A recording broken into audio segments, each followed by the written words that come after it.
Palakkad election പ്രചരണത്തിനിടെ ഒരുപാട് വീടുകളുള്ള ഒരു colony മാതിരിയുള്ള ഒരു സ്ഥലത്ത് ഞങ്ങൾ ഒരു പോയപ്പോൾ ഇന്ന് രണ്ട് പേര് സംസാരിച്ചു, ഞങ്ങളോട് സംസാരിക്കാം.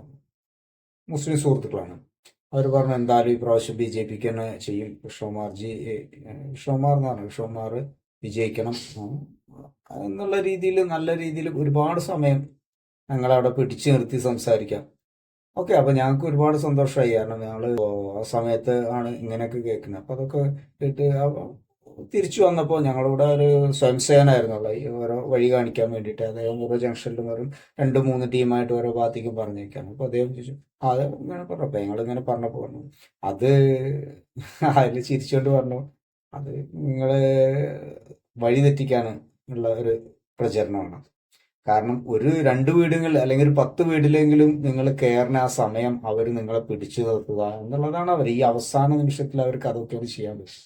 അല്ലാതെ അവരൊരിക്കലും നമ്മൾ അനുകൂലമായിട്ട് സംസാരിക്കുന്നില്ല. ഒരിക്കലും അങ്ങനെ സംസാരിക്കുന്നവരുണ്ട്, നമുക്ക് വേണ്ടിയിട്ട് ചെയ്യുന്നവരുണ്ട്. അങ്ങനത്തെ മുസ്ലിം സഹോദരങ്ങൾ ഒരുപാടുണ്ട്. പക്ഷെ ഇപ്പൊ നിങ്ങൾ ആ പോയ സ്ഥലത്തുള്ളത് അവരൊരിക്കലും ആ രീതിയിൽ സംസാരിക്കുന്നവരല്ല. അത് നിങ്ങളെ വഴി തെറ്റിക്കാൻ വേണ്ടിയിട്ട് നിങ്ങളുടെ സമയം കുറച്ചെങ്കിലും അവിടെ പിടിച്ചു നിർത്തുക എന്നുള്ള ഒരു അജണ്ടയോടുകൂടെ പ്രവർത്തിക്കുന്നതാണ്. അങ്ങനെ ഒരു മുസ്ലിം കമ്മ്യൂണിറ്റിനെ ഏകോപിപ്പിക്കാൻ വേണ്ടിയിട്ട് പലരും ഉള്ളിൽ കൂടെ ഒരുപാട് പ്രവർത്തനങ്ങൾ നടത്തിക്കൊണ്ടിരിക്കുന്നത്. ഗ്രീൻ ആർമി എന്നൊക്കെ പല പേരിലും പേരെന്തോടെ പലതിനും അവരെ വോട്ടുകൾ ശേഖരിക്കാൻ വേണ്ടിയിട്ട് അവർ നല്ല കുട്ടില തന്ത്രത്തോടുകൂടെയാണ് വർക്ക് ചെയ്യുന്നുണ്ട്. അതിന്റെ ഒരു ഭാഗമാണ് നിങ്ങൾ അവിടെ പിടിച്ചു നിർത്തിയത് എന്ന് പറഞ്ഞു. അപ്പൊ ഈ കാര്യം പറയാനുള്ളത് എന്തിലേക്കാണ് ഈ കാര്യം പറഞ്ഞത് എന്നുണ്ടെങ്കിൽ, ഇപ്പോ കുറച്ച് ദിവസമായിട്ട് മലയാള മാധ്യമങ്ങൾക്ക് ഭാരതീയ ജനതാ പാർട്ടിയോട് ഒരു പ്രത്യേക ഇഷ്ടം. അവർ BJP ആണ് വളർത്തിക്കളയും അല്ലേ. ഇപ്പൊ മറുകണ്ഠം ചാടിയ പഴയ നമ്മുടെ ആ വരെ പറയണം, BJPയെ നന്നാക്കണമെങ്കിൽ, BJP ഇനി രക്ഷപ്പെടണമെങ്കിൽ സുരേന്ദ്രൻ മാറണം. പാർട്ടി അധ്യക്ഷ സ്ഥാനം സുരേന്ദ്രൻ മാറിയാലേ പാർട്ടി നന്നാവൂന്ന്. അപ്പൊ ഈ കോൺഗ്രസിൽ പോയ അദ്ദേഹത്തിന് പോലും നമ്മുടെ ഭാരതീയ ജനതാ പാർട്ടിയോടുള്ള ഒരു സ്നേഹം എന്താണെന്ന് ആലോചിച്ച് നോക്കുന്നുണ്ട്.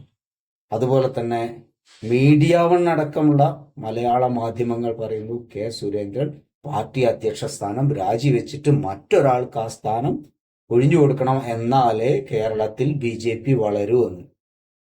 അപ്പൊ ഇത്രയ്ക്കൊക്കെ സ്നേഹോ ഭാരതീയ ജനതാ പാർട്ടിയോട് ഇവർക്ക്? ഒന്ന് ചിന്തിച്ചു നോക്കുക, എന്താണ് അതിന് കാരണം? സുരേന്ദ്രൻ എന്നുള്ള നല്ലൊരു അധ്യക്ഷനാണ്, ഒരു സംശയമല്ല. പാർട്ടിക്ക് നല്ല മതിപ്പും കാര്യങ്ങളും എല്ലാം ഉള്ളൊരു തന്നെയാണ്. പൊതുവേ ഒരു മീഡിയ മണ്ഡലം വാർത്ത അല്ലാന്നുണ്ടെങ്കിൽ ഒരു ഫേക്ക് ഐഡിയിൽ നിന്നും ഒരു SDPI പ്രവർത്തനം അല്ലെങ്കിൽ കമ്മ്യൂണിസ്റ്റ് പാർട്ടിക്കാരൻ ആരോ ആയിക്കോട്ടെ ഒരു പോസ്റ്റ് ചെയ്താൽ അതിന്റെ താഴെ നമ്മളെ ആൾക്കാര് യഥാർത്ഥ സ്വയം സേവകര് അല്ലെങ്കിൽ അതേ രീതിയിൽ തോന്നിപ്പിക്കുന്ന രീതിയിൽ തന്നെ അവർ പോയി മറുപടി പറയാ സുരേന്ദ്രൻ. എന്തുകൊണ്ടാണത് ചിന്തിക്കണം. സുരേന്ദ്രൻ എന്നുള്ളൊരു ആള് ഒരു പ്രഗത്ഭനായ ഇപ്പോ എന്താ പറയാ നല്ലൊരു പാർട്ടി അധ്യക്ഷൻ തന്നെയാണ്. അപ്പൊ ഇയാളെ മുൻനിർത്തിക്കൊണ്ട് പോയാൽ പാർട്ടി ഇനി ഉന്നതങ്ങളിൽ എത്തും, പാർട്ടിക്ക് പുരോഗമനം ഉണ്ടാവും എന്ന് ചിന്തിച്ചതിന് ശേഷം അവർ തീരുമാനിക്കുകയാണ് ഇയാളെ എങ്ങനെയും സ്ഥാനത്തുനിന്ന് മാറ്റി നിർത്തണം, പകരം ആരെങ്കിലും കൊണ്ടുവരണം.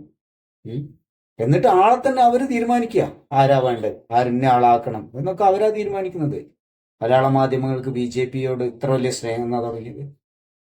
ഇതിന് നമ്മളൊന്നും മനസ്സിലാക്കാത്ത യഥാർത്ഥ സ്വയം സേവകരും BJP പ്രവർത്തകരും വരെ അവർക്ക് ഏണി വെച്ചു കൊടുക്കുക. എന്താ ഇവരൊക്കെ നിയമിച്ചത് അത്ര പൊട്ടന്മാരാണോ, മോശക്കാരാണോ? ആരാ സുരേന്ദ്രനെ തെരഞ്ഞെടുത്തത്? ശബരിമല ആ പ്രശ്നം നടന്നപ്പോൾ സുരേന്ദ്രനെ വേണം എന്ന് ആവശ്യപ്പെട്ട ആൾക്കാർ ഇപ്പൊ പറയാണ് സുരേന്ദ്രൻ വേണ്ട. നാളെ വേറൊരാൾ വന്നാൽ ഇപ്പൊ പറയും, ആവശ്യക്കാർ പറഞ്ഞു സുരേഷ് ഗോപി വരണം എന്നും ഒക്കെയാണ് പറഞ്ഞത്. ഓക്കെ, എന്താണ് വന്നതിന്റെ മൂന്നാം പക്കം പറയും മാറ്റണം എന്ന് നമ്മൾ തന്നെ പറയും. ആ മലയാള മാധ്യമങ്ങളുടെ വാക്കും കേട്ടിട്ട് നമ്മൾ സ്വയം മലർന്നു കിടന്ന് തുപ്പരുത് എന്ന് മാത്രമാണ് എനിക്ക് നമ്മുടെ യഥാർത്ഥ BJP പ്രവർത്തകരോട് പറയാനുള്ളത്. സുരേന്ദ്രൻ നല്ലൊരു അധ്യക്ഷൻ തന്നെ. അദ്ദേഹത്തിന്റെ ടേം കഴിയട്ടെ, ആ സമയത്ത് മാറ്റും. ഉചിതമായ ഒരാളെ നമ്മുടെ പാർട്ടി നേതൃത്വം കൊണ്ടുവരും, മുന്നോട്ട് കൊണ്ടുവരും, ദേശീയ നേതൃത്വം കൊണ്ടുവരും. നമുക്ക് ആ വിശ്വാസമുണ്ട്, ഇല്ലേ? നമുക്ക് കാത്തിരിക്കാം. അല്ലാതെ മലയാള മാധ്യമങ്ങളെ പോലെ കാപട്യം നിറഞ്ഞ BJP പാർട്ടി സ്നേഹം ആരും വെച്ചു പുലർത്തരുത്. യഥാർത്ഥ പാർട്ടിക്കാരാകും. നമുക്ക് അധ്യക്ഷനെ മാറണോ? അതെ, ഓക്കെ, അതിനുള്ള സംവിധാനങ്ങളൊക്കെ പാർട്ടിയിലില്ലേ?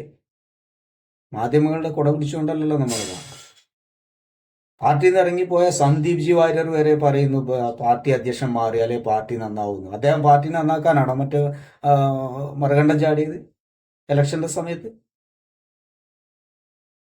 എന്നിട്ട് അദ്ദേഹത്തിന് കുട പിടിച്ചുകൊണ്ടുള്ള സപ്പോർട്ട് ചെയ്തുകൊണ്ടാണ് BJP പ്രവർത്തകർ പെരുമാറുന്നത്. സുരേന്ദ്രൻ മാറണം, ശരിയാണ്. സന്ദീപ് ജി വാര്യർ പോയത് സുരേന്ദ്രൻ മാറാഞ്ഞിട്ടാണ് ആണോ? അതാണോ സത്യം? അദ്ദേഹത്തിന് ആശയപരമായിട്ട് ഇതുള്ള ഇല്ല. അദ്ദേഹത്തിന് നമ്മുടെ അഡ്വക്കേറ്റ് ജയശങ്കർ പറഞ്ഞ മാതിരി ആമാശയപരമായിട്ടുള്ള ആവശ്യത്തിന് അദ്ദേഹം മാറിപ്പോയി. അദ്ദേഹം പോട്ടെ. അദ്ദേഹം ഇനി പാർട്ടിയെ നന്നാക്കാൻ നടത്തണ്ട. അദ്ദേഹത്തിന്റെ പാട് നോക്കി പോട്ടെ. നമ്മളതിന് കുട പിടിക്കാൻ നിൽക്കണ്ട. ഒത്തൊരുമിച്ച് പ്രവർത്തിച്ചിട്ടില്ലെങ്കിൽ ഇനി വരുന്ന നാളുകൾ കേരളത്തിൽ ജീവിക്കാൻ പോലും പറ്റാത്ത ഒരു അവസ്ഥയിലേക്ക് എത്തും.